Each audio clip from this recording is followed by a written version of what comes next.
السلام عليكم ورحمة الله تعالى وبركاته. داوديال ومقالة نيروبي قارهان حافظة صومالدو بدنتاي إسلي أيانو هدا جوجنا waxaan bal weydiin doonaa Soomaalida iyo Turkiga xiriirka ka dhaxeeya waxay leeyihiin taariikh fac weyn laakiinse hadda dadkaan la joogna sida muuqaalkooda ka muuqata waa Soomaalida maanta maaha Soomaalida hadda waxa weeye laga sheekeynayo aysan kulli balin wax ka yimaan yaan weydiin doonaa magacaaga ku bilow oo saddexan shaqada aad qabato halka aad joogto. بسم الله السلام عليكم ورحمة الله تعالى وبركاته. مقعيق هو عبد الله محمود waxaan joogaa dalka Kenya qaasatan Nairobi xaafadda Isli si loo yaqaano Chamka. Okay waxaan joogaa Nairobi Isli Chamka aan joogaa magacayga waa sidii hore inii sheegay Abdullah Maxamuud. waayo Abdullahi sidaan la socono waxa socota tirintii codadka doorashada dalkaasi Turkiga maxaad kala socotaa? Alxamdulillah in badan aan kala socdaa dalkaasi waa markii ugu horeysa waa dal islaam ah dawladda ka talisa waa dawlad islaamiya ma sha Allah aad baan u taageersanahay hadaan nahay dalka Soomaaliya waagaag hadda waxa way laba musharax ayaa hadda waxa way codadka tirintooda ay socotaa waa xisbiga mideynta shacabka oo la yiraahdo madaxweyne Rajab Tayyip Erdogan iyo musharaxa mucaaridka oo ah magaalada midnimada qaran isla ku tartamaya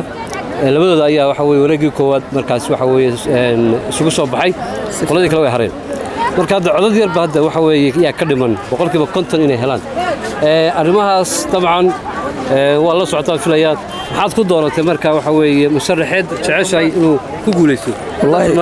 wallahi dan Soomaalinahay waxaan ku hadlayaa magaca Soomaaliyeed qaasatan waxaan matalayaa dadka jooga Nairobi waxaan dooran lahayn madaxweynihii hore madaxweyne Rajab Tayyip Erdogan insha Allah waxaan rajaynaynaa inuu soo laabo doono waxaan ku jecelnahay midnimadii iyo horumarkii dalku gaarsiiyay meeshuu ka soo bilaabay iyo hadda dalku meeshuu maraya teknoolajiyada la keenay iyo wadankii sidoo u horumaray wuxuu ka dhigay wadamada la tartama sida Mareykan iyo other countries oo inuu la tartami kara xagga dhaqaale xagga electronic insha Allah wadan badan waxa jirta oo Afrika kamid ah oo hoos u dhacsan oo inuu sor u soo qaaday inuu taageeray support walba ka caawiyay xagga ha noqdo military xagga ha noqdo maxalay waxa waliba ka caawiyay wakad ha dalka Soomaaliya in badan wax badan ka caawiyay marka taas oo ku taageeraysa ha maadaama oo dal islaam uu yahay Soomaalida caawiyay darteed oo taageeraysa ma Soomaaliya ma taageeray islaamnimo u taageeray dalka dawladda horta waa dawlad islaami ah waa madaxweyne waxa waaye maalintii ku aan maqlay oo Rajab Tayyip Erdogan si fiican aan u farxay horta madaxweynaha markuu noqday markii xigta markaan maqlay masjidkii ugu weynaa ee ku yaalay Turki inuu asiga furay wallahi ma sha Allah waxaan rajaynayaa inuu mar kale inuu dib ugu soo laabto madaxweyne Rajab Tayyip Erdogan waxaanu ku guda jirnaa barnaamijkii aanu ka soo diyaarinaynay xaafadda Isli ku saabsanayd doorashada wadanka Turkiga oo haatan waxa weeye qaybihii dambe hadda waxa codadka la tirinayo toddobaadkii hore waxaa la socoteen in si wanaagsan markaas madaxweynaha wadanka Soomaaliya Xasan Sheekh ay si toos ah saameyn ugu yeesheen doorashadii hore sidaas darteed maadaama xukuumadda federaalka ay si toos waxa weeye ay uga hadashay bal shacabka Soomaalida ee ku dhaqan bariga Afrika gaar ahaan wadanka Kenya ayaanu jecelahay bal iyagana inaan waxa weeye inay doorashada la socdaan iyo kale bal inaan weydiino waad la soconaysaan magaca ku bilow magacay waa Rooda Axmed wadanka Turkiga ma taqaana aad iyo asfacna waqana maxaad ku taqaanaa xaguu ku yaala wuxuu ku yaala qaaradda Yurub waa wadan islaam ma sha Allah waa wadan islaam inta badan islaam weeye waa gartay hadda waqtigan xaadirka maxaa ka socda doorasho ka socota madaxweynaha waa gartay doorasho madaxweyne marka maxaa dareena ama saameyn adiga kugu yeeshay doorashada saameyn way iga sababtay waxa aad u taageeraya madaxweynaha had xilka awla hore u hayay Rajab Tayyip Erdogan waxaan jeclaan lahaa inuu isku guuleysto doorashada waxaa ku taageeraya madaxweynaha hadda xilka ka degay ee Rajab Tayyip Erdogan waxaan jeclaan lahaa inuu isku laabto insha Allah waa gartay sababta u dooratay maxay tahay waa laba qof oo Turkiga maxaad kana u dooratay mid musuqmaasuq waa mid waxa waaye madaxweynaha horanto oo diin islaamka si fiican ugu adeeg yahay marka saas ugu dooranaa insha Allah marka waxa leedahay islaamku difaacaya waa inta shirbaad adiga aniga 2019 waddanka Turkiga markii kugu horeysay xageed ka maqashay ma iskoolkaad ka maqashay ma hooyad ka maqashay ma dadka shacabka iyo hooyay kulli waa ka maqlay anoo iskuul dhiganayo iskuul lagu dhigay maadadaad ku dhigatay iskuulka maadada taariikhda kaleento taariikhda boqortooyada Cusmaaniyiinta ma taqaan aad xagee markaa xagee hayd Turkiga malena Turkiga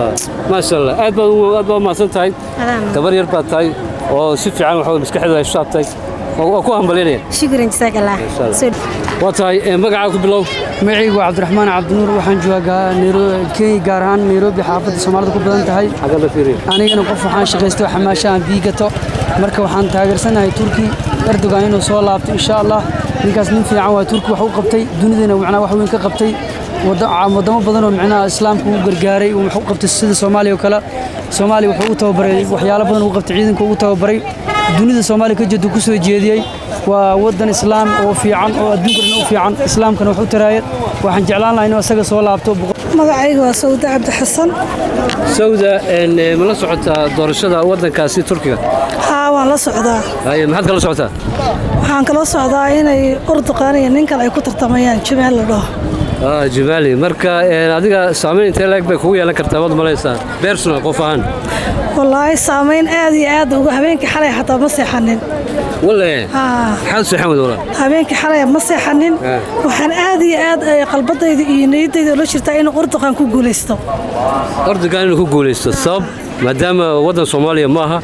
waa wadan Yurub ku yaala waa wadan islaama marka maxay tahay sababta marka adiga waxa si toos ah uu raad ku yeeshay wallahi xanuun aad iyo aad weyn bay ugu haysay waan rabay idaacada xataa aan ka hadlo inaan raadiyo xataa BBC-dan Allah ka dhigo Erdogan waa nin maartay Soomaalida wax badan u qabtay oo na taageeray oo xilligii aan burbursanayn ee abaaraha iyo dhibaatooyinka haystay ninkii nagala soo qayb qaatay ra'iisul wasaarihii u horeeyay ee Turkiga ee yimaada Erdogan aad iyo aad aan u taageersanahay waxaan ku jeclaaday inuu Soomaaliya markii ay dhibaatoonaysay uu noo soo gurbaday oo ra'iisul wasaarihii koobaad ee Turkiga ka socda ama quwada qof Turkiga ka socda uu isaga ahaa haddana uu madaxweyne yahay 20 sano oo hoggaanka soo waday haddana inuu mar labaad iyo mar saddexaad iyo mar afraad iyo weligiiba inuu hoggaanka noo hayo waan jeclaan lahaa watahay aad baa maasatay aad baa mudan tahay walaal ku bilo magacaaga Farxiye Mukhtar Cabdi Maxamed Farxiye bal ka waran doorashada hadda Turkiga